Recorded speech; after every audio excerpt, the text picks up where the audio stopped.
The letter was sitting on the dashboard of a dead man's mail truck when I found it. Not a metaphor. An actual dead man. Slumped sideways in the driver's seat with his seatbelt still fastened, the door hanging open, one shoe missing. He'd been bitten on the forearm. I could see where he'd tried to wrap it with packing tape, the whole roll still dangling from his wrist, bloody and slack. The infection had moved faster than the tape. Whatever he'd become in his final minutes had apparently not been interested in driving. The truck was angled across the center line of Route 26, just past the tunnel, nose in a ditch with the back doors still locked. I'd been walking for 9 hours by then. 9 hours since the Hillsborough shelter had dissolved in a single terrible morning, not overrun, exactly, but abandoned. The National Guard unit that had been holding the perimeter simply drove away before dawn. No announcement, no apology. Just the sound of diesel engines fading west and 400 people waking up to discover that the fences meant nothing without the rifles behind them. I was heading east, toward Portland, toward the house on Ash Street where my mother had lived alone. For 3 years. Ever since I'd made sure she lived alone by saying the specific combination of words that cannot be unsaid. That was the direction I was walking. That was the only plan I had. The mail truck was the first vehicle I'd found with an unlocked cabin and no infected nearby. I wasn't looking to drive it. The front axle was cracked and the radiator was steaming into the November air. I was looking for water, food, anything useful a postal worker might have kept within reach. What I found instead was a rubber-banded stack of letters on the dashboard, sorted by zip code, held in place by a travel mug full of cold coffee. My name was on the third envelope. Not my current name. Not the name on the lease of the apartment in Hillsborough I'd rented when I moved back to Oregon 8 months ago. My maiden name, Nora Cahill. Written in handwriting, I recognize the way you recognize your own face. Not because you study it, but because it's been there every time you looked. My mother's handwriting. The return address on Ash Street. Postmarked October 29th, 11 days ago, by my count, though I'd lost confidence in dates. I stood there in the rain, holding the envelope while the dead mailman's packing tape dripped onto the asphalt. I could hear movement in the trees on the south side of the road. That particular shuffling arrhythmia you learn to distinguish from wind or animals within your first 48 hours. I should have opened the letter immediately or pocketed it and moved. Instead, I just stood there, reading my own name in her handwriting. And what I felt was not urgency or grief or hope. What I felt was fury, because she'd used my maiden name. Because that meant she'd sent it to my father's old house in Beaverton, the house I'd sold 2 years ago. The address I'd told her I was leaving along with everything else attached to it. She'd known that address was dead. She'd sent the letter there anyway, which meant either she'd lost track of where I lived, which was my fault, or she was making a point about where I belonged, which was hers. 3 years of silence. 3 years I'd manufactured and maintained and defended to anyone who asked, which was almost no one, because I'd also made sure there was almost no one left to ask. I'd cut her out the way you cut out a splinter, fast, deliberate, with the understanding that the small wound was better than the deeper infection. That was the logic. That was the mature, therapeutic, boundary-respecting logic I'd carried like a credential. The shuffling in the trees got closer. I put the letter in my jacket and started walking. I did not open it for another 6 hours. I need to say what happened between us, because otherwise the rest of this is just a woman walking through a dead landscape. And that's not what this story is about. My mother, Joan Cahill, was not a monster. I want to be precise about that. She was a 61-year-old retired school librarian who kept African violets on every windowsill, who read 3 novels a week, who volunteered at the Multnomah County Food Bank every other Saturday, and who had spent the last decade of her marriage slowly and meticulously cataloging every failure of my father's character for an audience of one: me. After he died heart attack, fast, in the garage, 2019, the catalog didn't stop. It just shifted. She began revising him, not into a saint, into something worse, a man who would have agreed with her about everything if he'd lived long enough to see clearly. She rewrote their marriage into a partnership that had been interrupted, and she rewrote me into the daughter who couldn't appreciate what they'd built together. Every phone call became an audit. Every visit became a correction. She didn't yell. She annotated. She'd sit across from me at her kitchen table with her tea and her reading glasses, and she'd calmly, patiently explain that the choices I was making, the divorce from Alan, the move back to Oregon, the career switch from teaching to medical billing, were evidence of a pattern she'd been worried about since I was 15. The fight that ended it was about a Thanksgiving recipe. I know how that sounds. I know it sounds small. But if you've ever been in a relationship where the small thing is never actually the small thing, where the comment about the stuffing is really about your competence, and your competence is really about your character, and your character is really about whether you're going to end up like your father, meaning alone, meaning a disappointment, then you know that the recipe was just the door. What was behind the door was years of accumulated revision. And when I finally kicked it open, what came out of my mouth was, "You didn't lose him, Mom. You drove him into the garage." I said that to my mother in her kitchen on Thanksgiving Day, 2022. She put down her tea. She took off her reading glasses. She said, "I think you should go." And I went. I went, and I stayed gone. I changed my phone number 4 months later during the divorce proceedings, and I told myself I'd send her the new one when I was ready. I was never ready. I forwarded my mail to the Hillsborough apartment, and I started a new job doing medical billing for a podiatry clinic. And I let 3 years fill up the space where a phone call should have been. When the first reports came out of Wuhan, not COVID, the new one, the one they initially called HRSV7, before everyone just called it what it was. I remember sitting in my apartment watching the footage and thinking very clearly, I should call her. And then thinking, just as clearly, she doesn't have my number. As if that were a fact of nature and not a choice I'd made. By the time Portland locked down, the cell towers were already overloaded.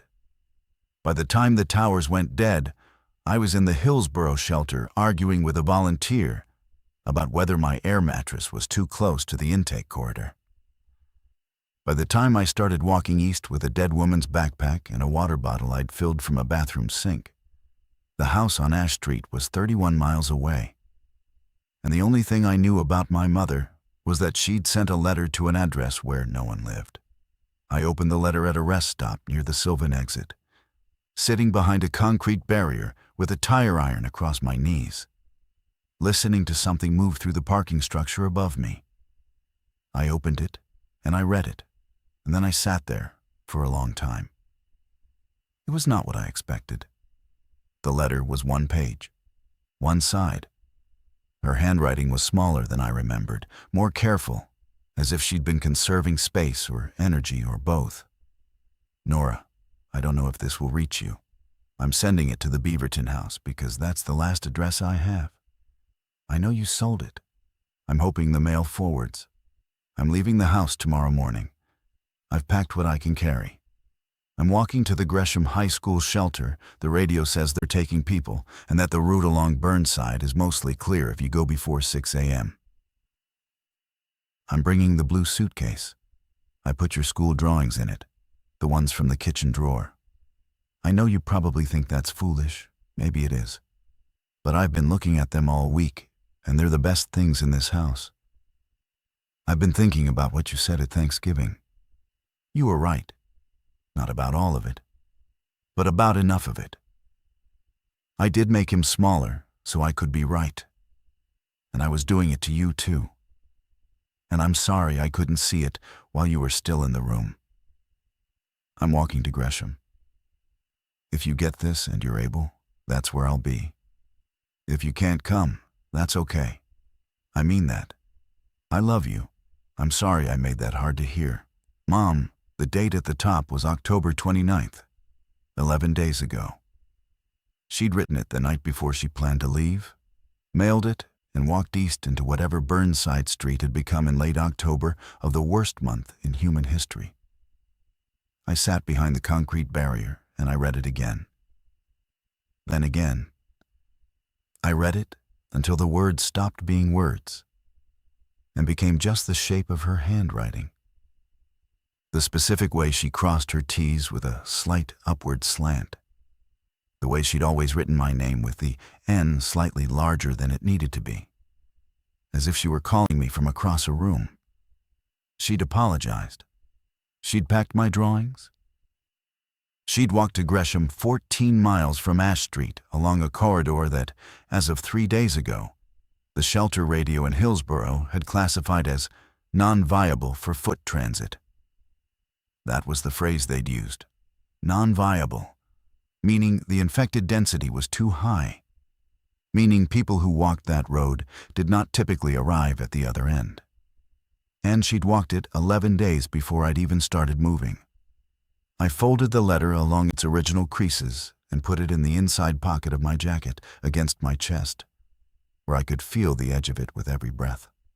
Then I stood up, checked the tire iron, scanned the parking structure entrance for movement, and started walking east. Not toward the house on Ash Street anymore. Toward Gresham.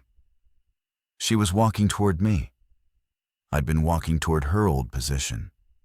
2 women moving toward each other's last known location through a dead city. And the letter was the only proof that either of us had started.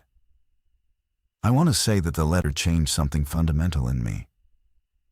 That reading her apology dissolved 3 years of justified anger and replaced it with clean, uncomplicated love. But that's not what happened. What happened was that I read her letter and felt everything at once, love and fury and grief. And the specific, lacerating recognition that she had moved first, she had apologized first. She had packed my drawings and walked into danger first, while I was still arguing about air mattress placement in a shelter 30 miles away. She'd been braver. She'd always been braver. That was the part I'd never been willing to see.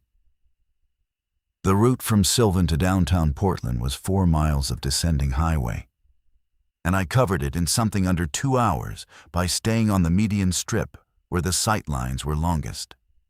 The infected I encountered were sparse and slow. The cold was doing something to them, I'd noticed, thickening their movements, making them less reactive.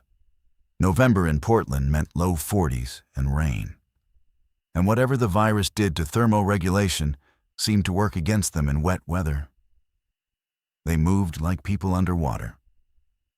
I passed 11 of them on that descent. I went wide. They didn't pursue. Downtown was worse. Not because of density. The infected seemed to have drifted toward the riverfront, following some acoustic or thermal logic I couldn't decipher, but because of what remained. The buildings were intact. The streetlights were dark, but standing. The storefronts had their signs up, their window displays still arranged. A bookshop on 10th Avenue still had a handwritten staff picks table visible through the glass. And I made the mistake of looking at it as I passed. Normal objects in normal arrangements, untouched, as if the world had simply been paused rather than ended. That was harder than the bodies. The bodies I could process. The staff picks table made me stop walking for 30 seconds and press my forehead against a parking meter until the feeling passed. Burnside Street began at the west end of the Bridge District and ran east through the city like a spine. My mother's route. I stood at the intersection of Burnside and Broadway at what I estimated was early afternoon, though the overcast made it impossible to be certain. and I looked down the long corridor of her 14-mile walk. The street was not empty. There were cars, of course. Hundreds of them, arranged in the permanent geometry of a traffic jam that would never resolve. But between the cars, and on the sidewalks, and in the doorways of the shops and restaurants that lined Burnside for its first commercial mile, there were people. Living people, not organized, not sheltered, just stopped. Sitting in doorways with their knees up, lying in the back seats of abandoned cars with blankets pulled over their heads. Standing at intersections looking east or west with a particular vacancy of people who had been walking towards something and run out of reasons to continue. I counted 14 in the first 2 blocks. Then I stopped counting because a woman sitting against the base of a traffic light spoke to me. "Don't go east," she said. She was maybe 50. Heavy coat, a hospital bracelet still on her left wrist, a gallon jug of water between her feet. Her voice was flat, not frightened, concluded. "I'm going to Gresham," I said. "Everybody's going to Gresham. Gresham's where the shelter is. Nobody gets to Gresham. People have gotten through. The route was clear 10 days ago." 10 days ago was 10 days ago. She picked up her water jug and held it against her chest like a child. "There's a pack at 82nd. Not wanderers. A pack, 30, 40, maybe more. They don't move during the day, but they're in the buildings on both sides. Soon as it gets dark, they come out into the street. A group tried to run it 2 nights ago. I heard the screaming from here." 82nd Avenue. That was the midpoint of the Burnside corridor. 6 miles east of where I stood, 8 miles west of Gresham. If my mother had walked this route 11 days ago and the pack had already been forming, she'd have hit it in late afternoon. "Did you see anyone come through from the west side about 10 days ago?" I asked. "An older woman, 61, probably carrying a blue suitcase?" The woman looked at me with an expression I would see many times in the coming days, the particular gentleness of someone who understands that the question you're asking is the question everyone is asking. And the answer is always the same. "Honey," she said, "I've been here 4 days. I don't know who came through before that." I thanked her. I kept walking east. I made it to 39th Avenue by late afternoon, moving through the stalled traffic in a low crouch whenever the sight lines shortened, standing tall on the clearer stretches to cover ground faster. The corridor was a museum of interrupted evacuation. Cars packed with luggage, doors left open, child seats unbuckled and empty. I found food in 3 of them. A bag of almonds, 2 granola bars, a sleeve of saltines. I drank from a garden hose attached to a house on 28th that still had pressure. The water tasted like rubber and copper. I drank until my stomach ached. The living people thinned out past 20th Avenue. By 30th, I was alone with the cars and the occasional shape in a window that might have been human, infected, or curtain. I stopped checking. Attention was a finite resource, and I was spending it on sound. The particular wet scraping of feet that don't lift properly. The clicking some of them made with their jaws. The silence that meant either safety or the held breath moment before a group emerged from a doorway. At 39th, I found the church. It was a Methodist church, brick, with a hand-painted banner draped across the entrance that read, "Burnside Way Station, clean water, no weapons past the door." The banner was professionally lettered, which meant someone had taken time with it, which meant this wasn't a panic shelter, but an organized operation. The doors were open. I could see candlelight inside. A man stepped out before I reached the steps. Tall, thin, mid-30s, wearing a rain jacket with reflective tape on the shoulders and carrying a hunting rifle with the ease of someone who'd grown up with one in the house. He looked at me the way a bouncer looks at a patron assessing threat level, capacity, and whether I was worth the resources I'd consume. "Bitten?" he said. "No." "How long walking?" "Since this morning. I came from Hillsborough." His eyebrows went up slightly. "Hillsborough's gone?" The guard left. People scattered. He processed that. Then he stepped aside and gestured me through the door. "I'm Marcus. We've got about 30 people inside. Water's clean, food's rationed, but you'll eat. You can stay through the night. In the morning, you go east, west, or you stay and work." "I'm going east. Gresham." "Then you'll want to talk to Dev." The interior of the church had been converted with a particular efficiency I'd started to recognize as the hallmark of someone who'd worked disaster relief before any of this. Pews pushed to the walls, sleeping areas marked with tape on the floor, a water station near the altar, a medical station in the vestry, a children's area in the choir loft where I could hear someone reading aloud. Candles everywhere, the good emergency kind, not decorative. The smell was wax and damp wool and the specific human sourness of people who hadn't showered in a week but were still trying. Marcus led me to a man sitting at a folding table near the back, surrounded by maps. Dev was small, dark-haired, somewhere between 40 and 60 in a way the exhaustion made impossible to narrow. He wore reading glasses held together with electrical tape, and he was marking a city map with colored pencils, red for blocked, green for clear, yellow for unknown. "She's going to Gresham," Marcus said. Dev looked up at me over the taped glasses. "When?" "Tomorrow. First light." "Through 82nd? That's the route." He set down the green pencil and picked up the red one. He drew a thick line across 82nd Avenue, north to south. "This is what 82nd looks like right now. An apartment complex on the south side has a collapsed exterior wall. The infected are using the interior like a hive. They come into the street when it's dark. During the day they're inside, but they're aware. The sound profile is wrong. They're not dormant, they're waiting. There's no other route. There's a route through Laurelhurst Park that skirts south of the main pack and reconnects at 92nd. It adds 3 miles, but the sight lines through the park are better.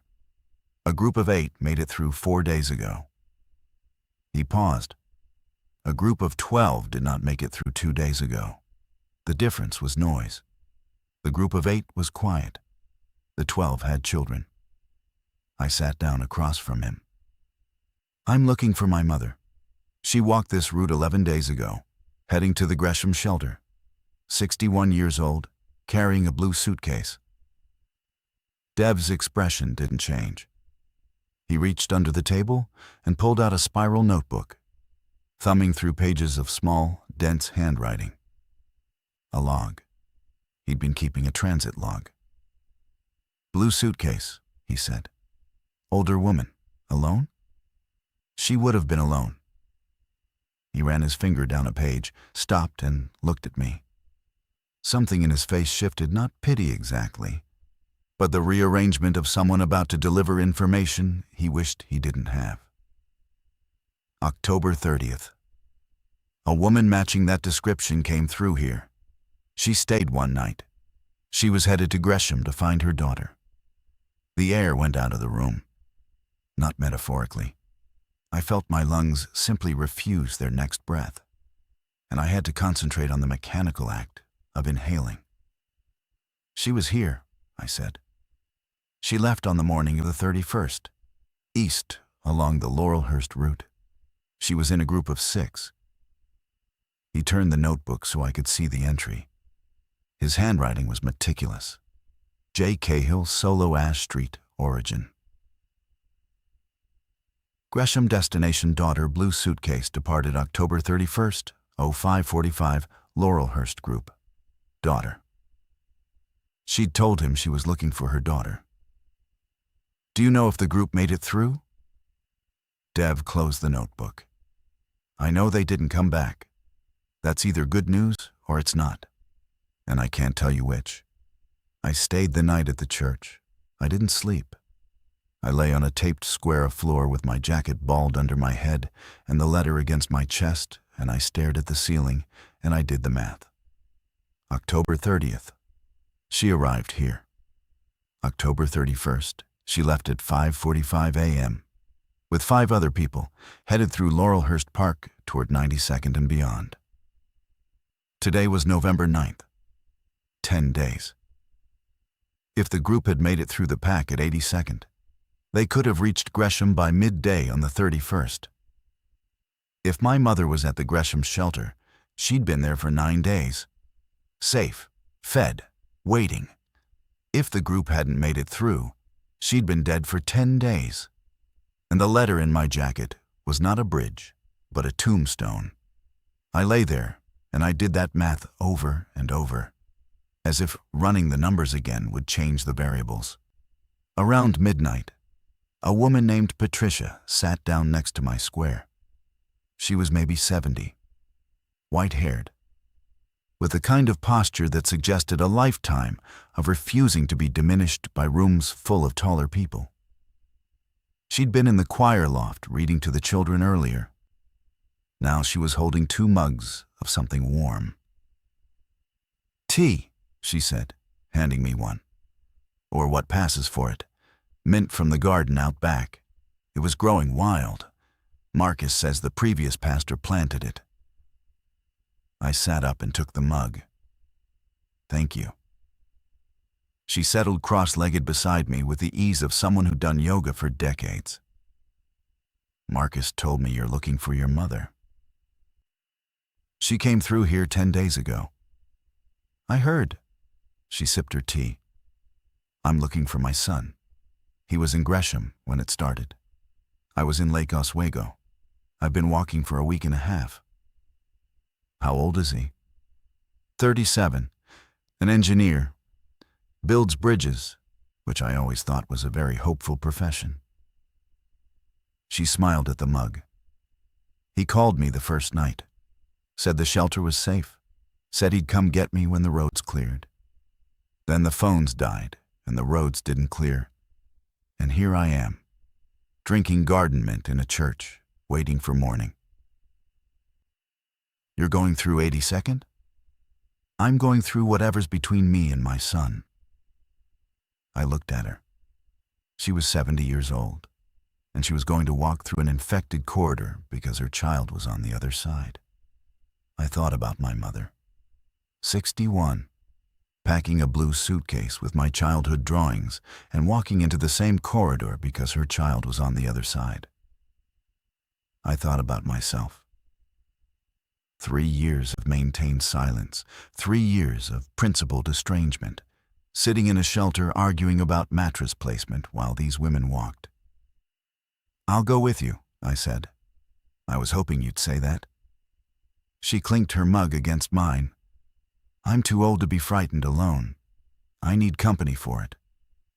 We left at 5:30 a.m. Dev gave us the route south on 39th to Laurelhurst Park, through the park on the main path staying close to the tennis courts, then east through the residential streets to reconnect with Burnside at 52nd, then the long open stretch to 82nd.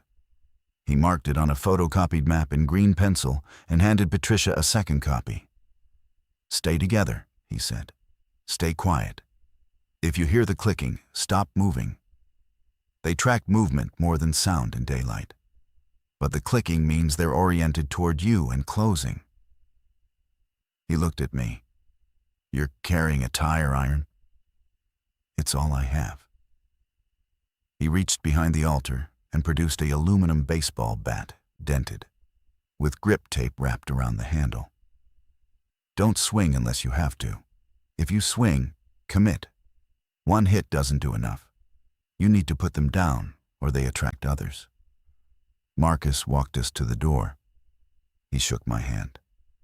He hugged Patricia, which surprised me until she whispered something in his ear that made him laugh, a real laugh. Sudden and human. And everyone in the church heard it, and for a half second, The room felt like a room instead of a refuge. "Come back if you need to," Marcus said. "We won't need to," Patricia said. The morning was cold and clear. The rain had stopped overnight and the clouds had pulled apart into long gray strips that let pale light through. Portland in November. That specific Pacific Northwest morning that smells like wet cedar and diesel and decay.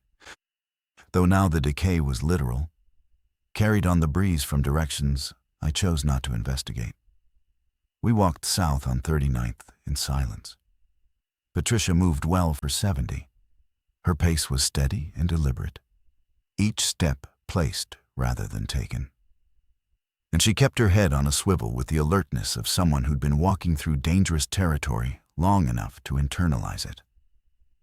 She carried a small backpack, a walking stick that had started life as a curtain rod, and the photocopied map in a plastic bag around her neck.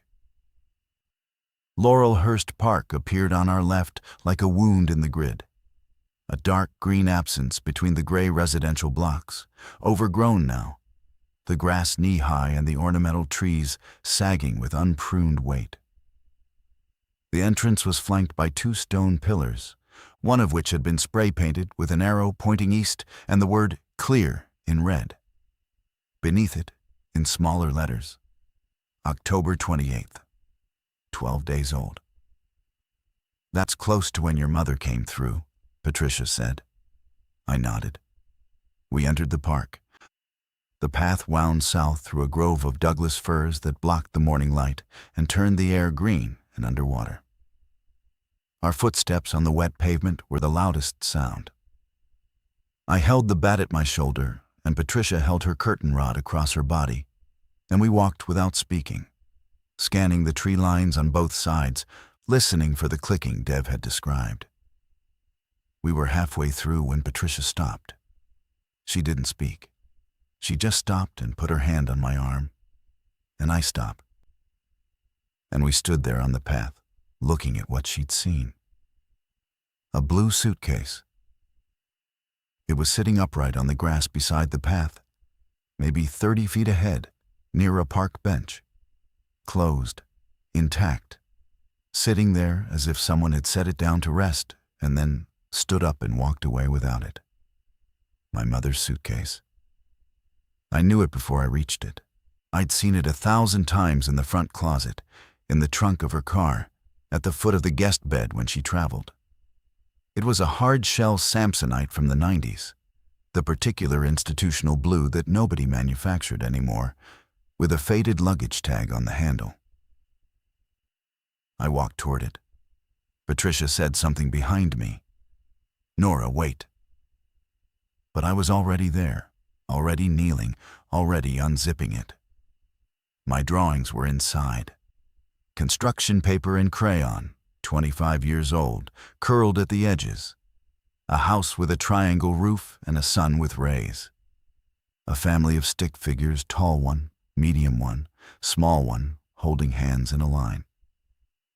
A purple horse standing on a green hill. A rainbow arcing over a school.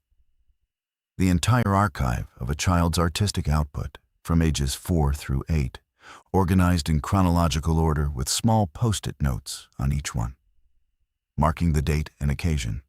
Nora, age 5, Mother's Day. Nora, age 6, first day of school. Nora, age 7, our family. She'd organized them. Sometime in the 3 years of our silence, she'd gone through the kitchen drawer and dated every single drawing, and put them in order and packed them in the blue suitcase, and carried them 14 miles through a dead city. And then she'd left the suitcase here. I knelt on the wet grass beside my childhood, and I understood. The suitcase was too heavy.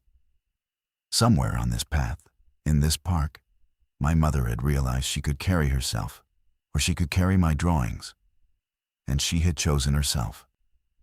She'd set the suitcase upright. She'd closed it carefully, and she'd kept walking. She'd been alive at this point. She'd been making decisions. She'd been prioritizing survival. Patricia stood beside me. She didn't speak. She just put her hand on my shoulder and waited. I closed the suitcase. I stood up. I left it where it was. I couldn't carry it either. We cleared the park without incident and emerged into the residential grid east of 50th Avenue. The streets here were quieter than downtown, fewer cars, more houses, the particular stillness of a neighborhood where the evacuation had been orderly and complete. Doors closed, curtains drawn. A few had signs in the windows.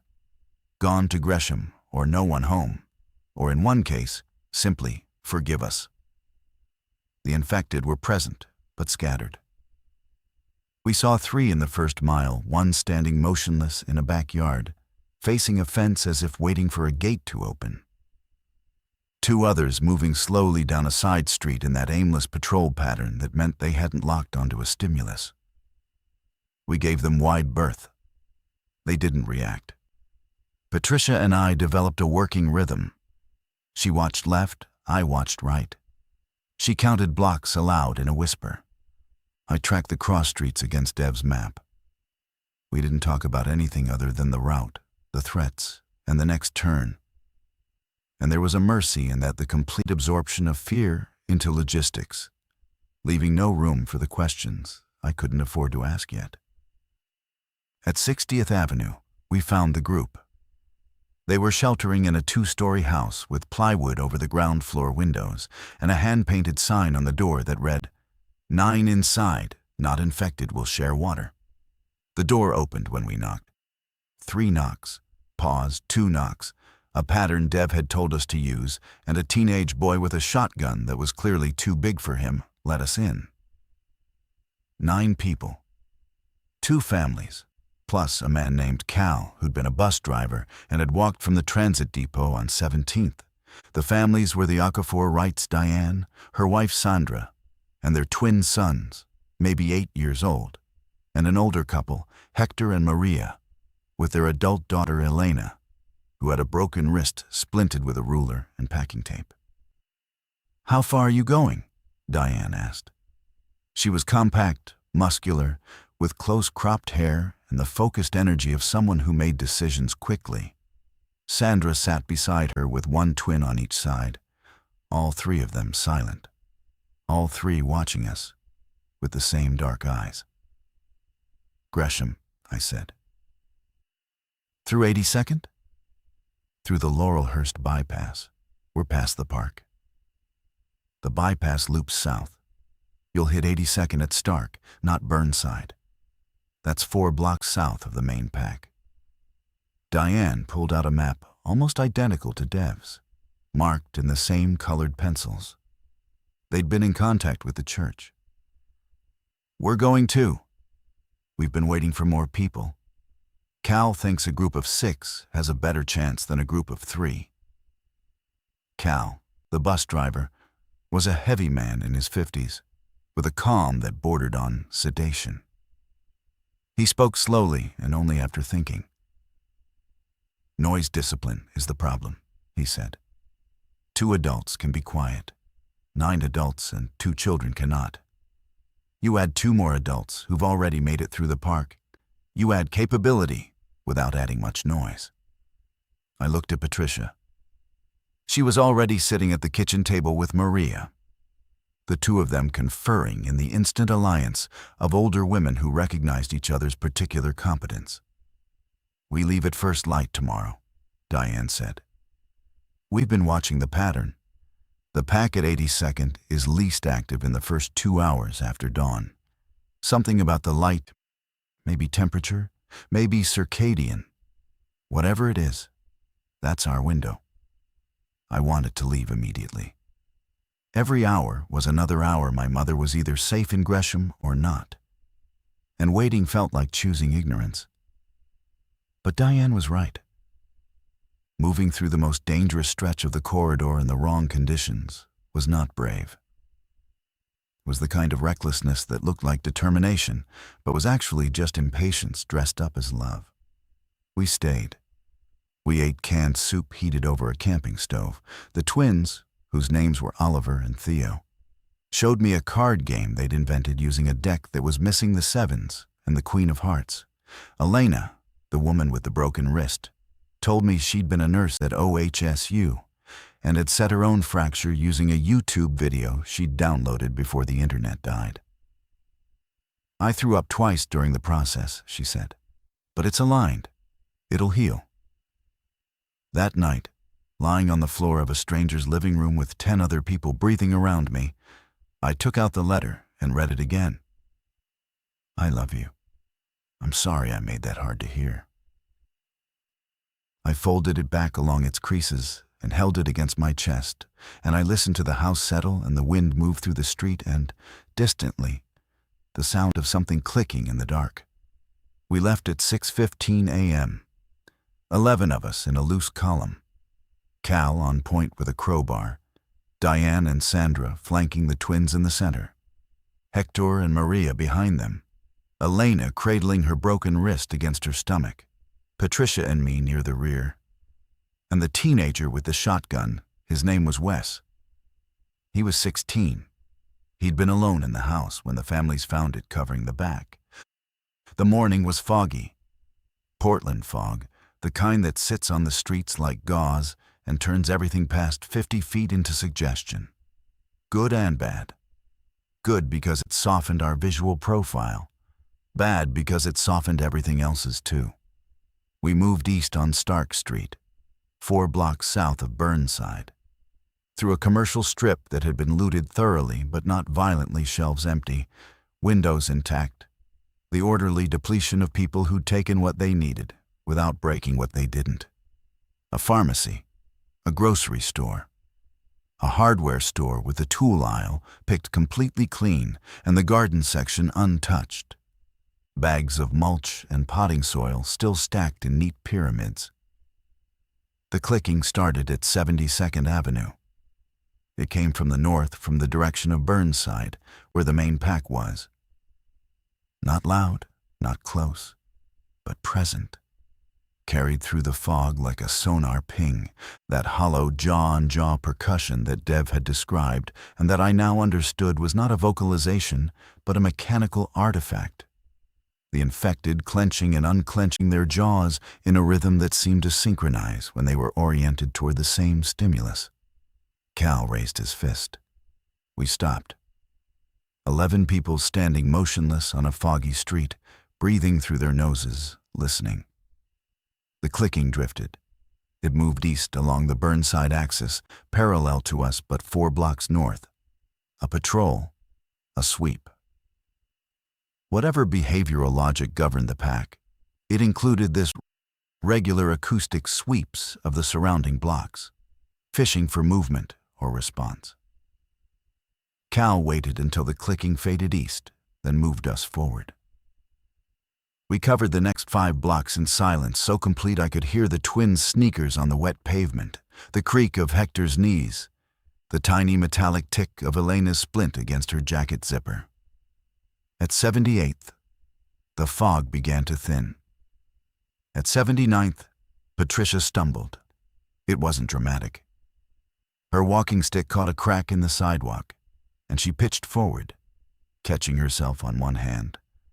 The curtain rod clattering on the concrete with a sound that in normal circumstances would have been nothing a minor clang, a half-second of noise, but in the silence of that corridor was a gunshot, a flare, a dinner bell.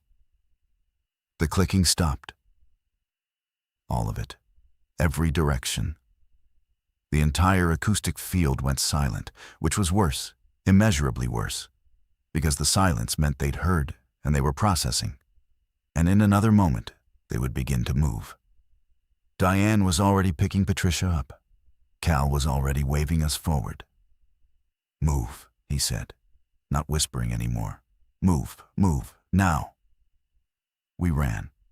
11 people, 2 of them children, one of them 70, one of them with a broken wrist, running east on Stark through thinning fog as the silence behind us began to resolve. Into sound, not clicking anymore, but footsteps. Dozens of them. The wet slapping cadence of bare and shod feet moving with that terrible non-rhythm. And under the footsteps, a sound I hadn't heard before. A low, collective moan. Not of pain, but of orientation. The sound of a distributed system acquiring a target. We made it because Wes made a decision. The pack was converging from the north, funneling down the cross streets toward our position on Stark. I could see them now in the gaps between buildings, shapes in the fog, dozens, moving with that lurching coordination that looked random until you realized it was convergent. Every individual path curving toward the same point. Us. Wes stopped running. He turned north toward the oncoming shapes, and he fired the shotgun into the air. The sound was enormous. It blew a hole in the fog. It stopped the twins mid-stride and made Sandra scream, a short, involuntary bark of shock. And it did something to the pack, not scattering them, not stopping them, but confusing the targeting. The sound came from one point. The movement came from another. For a span of maybe 4 seconds, the converging shapes paused, recalculating. Wes fired again. Then he ran not east with us, but south, away from our route, his footsteps loud and deliberate on the pavement, drawing the acoustic signature away from the column. "Go," he shouted without looking back. "I'll loop around." Diane grabbed both twins and ran. Cal led. The column moved. I looked back once and saw Wes's shape dissolving into the fog, heading south at a full sprint, and behind him, the shapes beginning to follow the fresher, louder, closer sound. We ran for 6 blocks. At 84th, the commercial strip ended and the residential grid resumed, and the infected presence simply dropped away. Whether it was the edge of the pack's territory, or the shotgun had pulled them south, or the fog had hidden our final sprint, I couldn't tell. But at 85th Avenue, Cal stopped, bent double with his hands on his knees, and listened. And there was nothing behind us but fog and silence and distance. Patricia was on the ground. Not injured, just spent. She sat on the curb with her legs straight out and her curtain rod across her lap. And she breathed with the desperate efficiency of someone whose body had just done something it hadn't done in 20 years. "I'm sorry," she said. "The stick, I'm sorry." "Don't," Diane said. "We're through." "The boy," Patricia said. We waited for Wes at 85th Avenue for 45 minutes. Diane wanted to go back. Sandra told her that going back meant taking the twins back. Cal said the boy had fired south, and the loop around would add distance. Elena, the nurse, said nothing. She sat on a porch step holding her broken wrist and looking south with an expression that contained no hope and no grief, only calculation. Wes came around the corner of 87th Avenue at 7:50 a.m. He was limping. He'd lost the shotgun. His jacket was torn at the shoulder and his face was scratched from running through a hedge. But he was intact, unbitten, alone. "They followed me 6 blocks, he said. "Then they just stopped, like they hit a wall, like the territory ended and they didn't care anymore." Diane hugged him. He stood rigid, embarrassed, 16 years old, and unsure how to accept gratitude for something he'd done on instinct. "That was stupid," Sandra said. "Yes, ma'am," Wes said. "Thank you," Sandra said. We kept walking. The eastern stretch of the corridor, 85th to 100th to 120th, was open and nearly empty. The fog burned off by mid-morning, and for the first time in days, I could see more than a quarter mile in any direction. The city thinned. Strip malls, car dealerships, storage facilities. The gradual suburban dilution of Portland into Gresham, where the buildings got lower and the lots got wider and the sky got bigger. At 122nd Avenue, we saw the first sign of organized survival. A checkpoint. 2 cars parked nose to nose across the road, a hand-painted banner strung between them. Gresham Community Shelter. 2 miles follow the orange markers. And on top of the cars, 2 people with binoculars, watching us approach. One of them waved. The Gresham shelter was a high school. The same high school my mother had mentioned in her letter. The same destination she'd written in careful handwriting on an envelope postmarked 11 days ago. It was bigger than I expected. Not just the school, the entire surrounding block had been incorporated. The football field was a tent city. The parking lot was a vehicle depot. The gymnasium, visible through propped open doors, was a sea of cots and hanging sheets and moving people. A garden had been started along the south fence raised beds, recently turned soil, the skeletal beginnings of cold weather crops. The intake process was efficient. A woman with a clipboard asked our names, origins, health status, skills. She wrote everything down in a ledger. She checked our arms, legs, and necks for bites. She gave us wristbands, green for cleared, and directed us to the gymnasium for assignment. "I'm looking for someone," I said. "Joan Cahill. She would have arrived around October 31st or November 1st. The clipboard woman looked at her ledger. She flipped back several pages. She ran her finger down a column of names, and I watched her finger move, and my entire life contracted to the point where her fingertip met the page. "Cahill Joan," she read. "Arrived November 1st. Assigned to Section C, Cot 47. She was alive. She was here. She had made it through the park and the corridor and the pack at 82nd, and she had arrived one day after she left the church, and she had been here for 9 days, sleeping on Cot 47 in Section C, and she was alive." I didn't move. Patricia, beside me, put her hand on my back. "Section C is through the gymnasium, second corridor on the left," the clipboard woman said. "But she may not be at her cot. We run a pretty full schedule here, work assignments, meal shifts, perimeter watch." I walked into the gymnasium. I walked past rows of cots and hanging sheets and people sitting, standing, sleeping, talking. I walked down the second corridor on the left.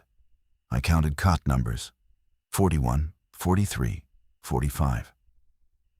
The cot was empty, neatly made. A folded blanket, a pillow, a small stack of books from the school library. On the pillow, a pair of reading glasses held together with tape, not electrical tape like Dev's, but the clear kind, medical tape, applied with the small, precise strips of someone who is careful with repairs. Her glasses, her tape job, her books. I sat on the cot across from hers, and I waited. She came around the corner of the corridor 20 minutes later, carrying a plastic bin of canned goods, headed for the meal station, moving with the particular purposeful efficiency of someone who'd been assigned a job and was doing it well. She was thinner than I remembered. Her hair was shorter. She'd cut it, probably for practicality. She was wearing clothes I didn't recognize. A flannel shirt too big for her. Work boots that looked borrowed. A vest with the school's logo on it. She saw me and stopped. The bin of canned goods tilted. A can of corn rolled off the top and hit the floor and bounced once with a hollow aluminum sound that echoed down the corridor. And neither of us moved to pick it up. "Nora," she said. "Hi, Mom." She set the bin down on the nearest cot. She did it carefully, adjusting the cans so they wouldn't fall again. Then she stood up straight and looked at me, and I looked at her. And the 3 years between us was not a walls but a weather system, huge, formless, impossible to punch through or walk around, something you could only stand inside and endure. "I got your letter," I said. "I sent it to the wrong address." "I know. I found it in a mail truck on 26. I didn't have your new address." "I know." She pressed her lips together. The thing I recognized, the thing that broke me, was that she didn't cry. She assembled herself the way she always had. Glasses adjustment, posture correction, the small rituals of a woman who believed that composure was a form of respect. But her hands were shaking. I could see them shaking at her sides. "I found the suitcase," I said, "in Laurelhurst Park." Something crossed her face. Grief, but not the kind I expected. Not grief for the loss of the suitcase. Grief for having to leave it. "It was too heavy," she said. "I carried it for 11 miles. I wanted to bring them to you. But in the park, when we had to move fast, I couldn't. I had to choose." "You chose right." "I chose me. That's not the same thing." I stood up. The distance between us was maybe 8 feet, the width of a hospital corridor, the length of a kitchen table, the space between two people who'd spent 3 years proving they could survive without crossing it. "Mom," I said, "you walked 14 miles through an infected city carrying my crayon drawings because you wanted to give them back to me. You mailed a letter to a dead address because it was the only address you had. You apologized in writing because I didn't give you a way to apologize in person." She didn't say anything. The shaking in her hands had moved to her shoulders. "I didn't give you my number," I said. "I moved and I didn't tell you where. I changed my number and I told myself I'd call when I was ready. And I was never ready. And then the world ended. And my first thought was still that you were the one who should have tried harder." The weather system between us was dissolving. Not cleanly, not all at once. In patches, the way fog lifts, revealing one clear space, then another, the landscape emerging in pieces. "You were right about the stuffing," she said. I laughed. It came out broken and wet and ugly. And then she was laughing too, the same broken sound. And then neither of us was laughing, because I had crossed the 8 feet, and she had crossed whatever was left. And we were standing in the corridor of a high school gymnasium, holding each other, while canned goods sat in a bin on a stranger's cot, and a single can of corn rolled slowly toward the wall. I stayed in Gresham. Patricia found her son. He was on the engineering crew reinforcing the perimeter fence. And when she walked up to him at the work site, he dropped a post-hole digger and stood there with his arms at his sides and said, "Mom?" with the specific crack in the voice of a 37-year-old man who'd stopped believing. Diane and Sandra and the twins were assigned to Section A. Cal joined the vehicle crew. Elena, despite her broken wrist, walked into the medical station and came out 4 hours later as its deputy coordinator. Wes was given a cot in the gymnasium, and the next morning was found on the perimeter watch, sitting on the roof of the auto shop with binoculars he'd found in a classroom, scanning east out of habit. I was assigned to administration. Medical billing, it turned out, was not a useless skill in a settlement that was trying to track 400 people's health status, food allocation, medication inventory, and work assignments. Spreadsheets are spreadsheets. Databases are databases. The content changes, the logic doesn't. My mother was in food distribution. She ran the meal station in Section C with the same meticulous organizational energy she'd once applied to a school library, everything labeled, everything tracked, every can accounted for. She was good at it. People liked her. I watched her work, and I saw something I'd never let myself see before. That her precision, the same quality I'd experienced as control, was also care. The annotation was love in an uncomfortable format. The correction was vigilance on behalf of people she didn't want to fail.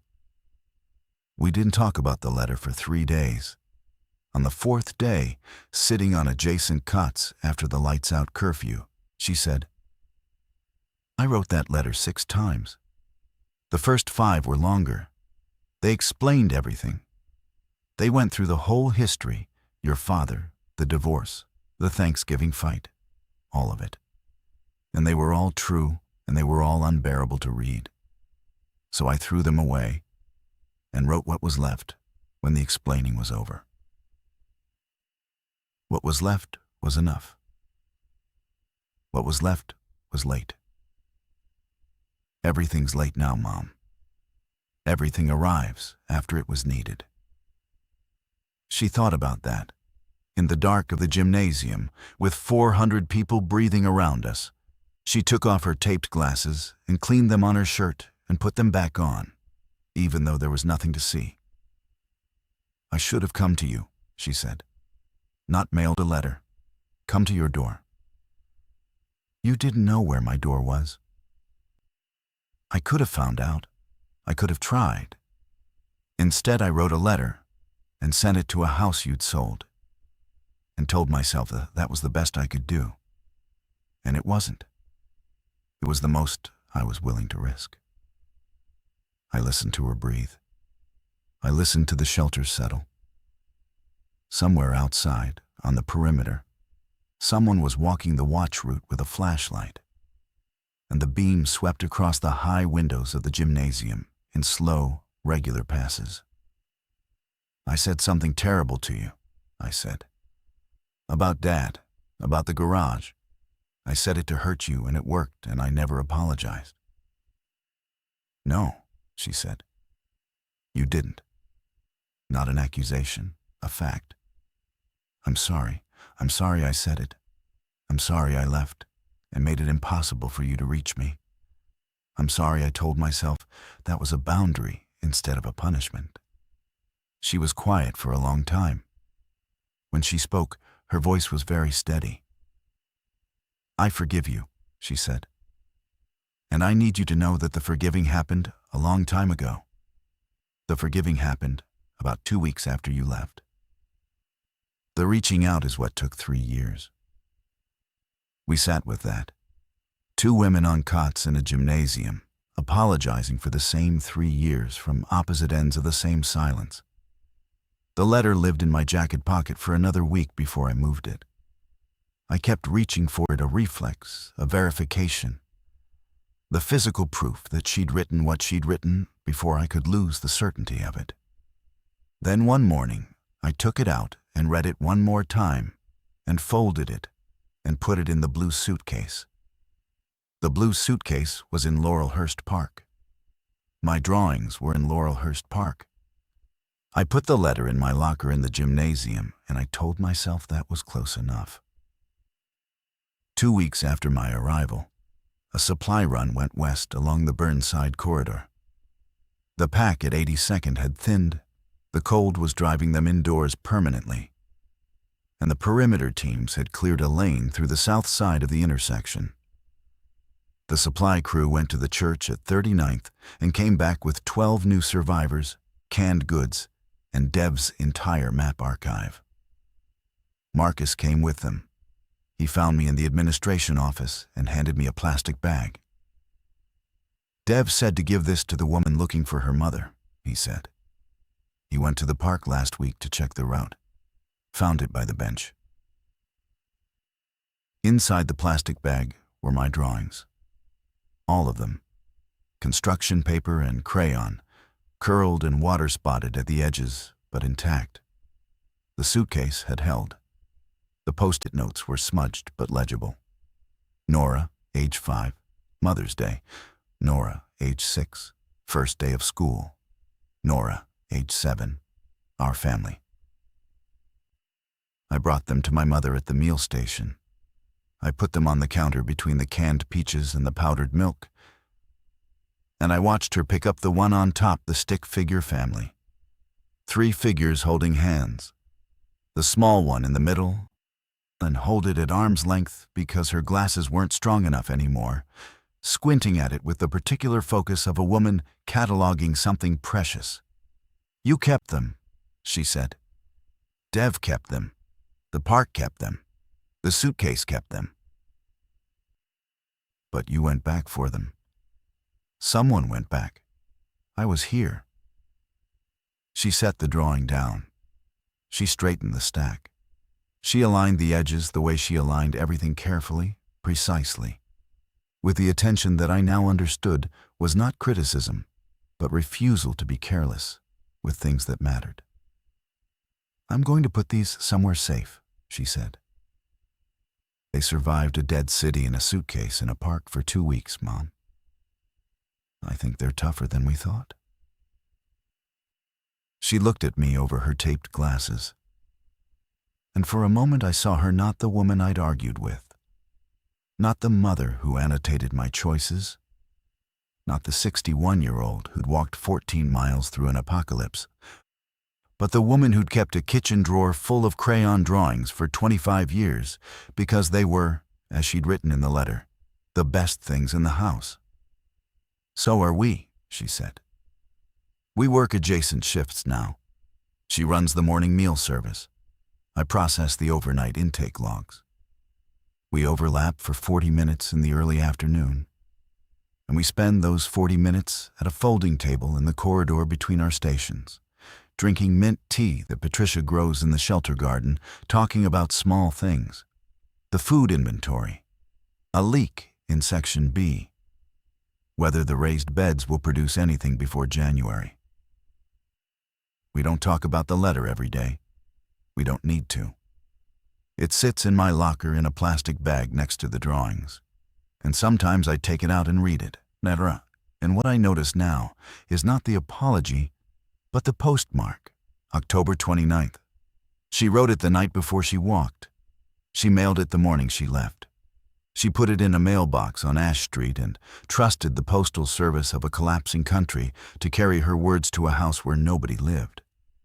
And then she picked up a blue suitcase and started walking. She was already moving toward me before I knew I needed to move toward her. That's the part I carry. Not the guilt, though that's still there. Not the forgiveness, though that's real. The part I carry is the arithmetic of lateness, the fact that her letter traveled on through a dead man's mail truck and found me by accident on a highway 30 miles west of where she'd already arrived. She was 11 days ahead of me, 11 days braver. And the letter, which was supposed to be a bridge, was actually a record of how far behind I was. I'm still behind. I'll always be a little behind. But I'm here now, and she's here, and the distance between us is 40 minutes and a folding table and 2 mugs of mint tea. And that's close enough. That's close enough.